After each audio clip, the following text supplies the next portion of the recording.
ദൈവം തന്ന നല്ലൊരു ദിവസത്തിന് നന്ദി പറഞ്ഞുകൊണ്ട് ഇന്നത്തെ തിരുവചനം നമുക്ക് കേൾക്കാം. സങ്കീർത്തനം 27 അധ്യായം 10 വാക്യം. അപ്പനും അമ്മയും എന്നെ ഉപേക്ഷിച്ചാലും കർത്താവ് എന്നെ കൈക്കൊള്ളും. ദാവീദ് തൻ്റെ ജീവിതത്തിലെ ഏറ്റവും അതികഠിനമായ വേദനയിലൂടെയും ഒറ്റപ്പെടലിലൂടെയും കടന്നു പോകുന്ന വചനഭാഗമാണിത്. മനുഷ്യനാണോ, ജീവിതത്തിൽ ദുഃഖങ്ങളും വേദനകളും എല്ലാം വരും. ചുറ്റുമുള്ള ആളുകൾ, സ്വന്തമെന്ന് വിചാരിച്ച ആളുകൾ തെറ്റായി വിലയിരുത്തും, വിമർശിക്കും, അവഗണിക്കും, മനസ്സിലാക്കാതെ പോകും.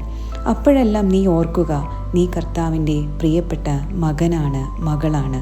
അവിടുന്ന് നിൻ്റെ കണ്ണുനീർ അറിയുന്നു, നിൻ്റെ വേദന കാണുന്നു, നിൻ്റെ പ്രാർത്ഥനകൾ കേൾക്കുന്നു. ഉപേക്ഷിക്കാൻ മനുഷ്യനെ സാധിക്കുകയുള്ളൂ, നിൻ്റെ അപ്പനായ കർത്താവിന് സാധിക്കുകയില്ല. നമുക്ക് പ്രാർത്ഥിക്കാം. സർവശക്തനായ ദൈവമേ, എന്നെ നിനക്കല്ലാതെ ആർക്കും അറിയില്ല. നീയാണ് എന്നെ കാക്കുന്നവനും ആശ്വസിപ്പിക്കുന്നവനും.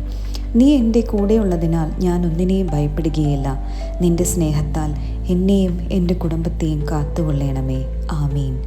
നീ ഒറ്റയ്ക്കല്ല, ദൈവം നിന്നോട് കൂടെയുണ്ട്.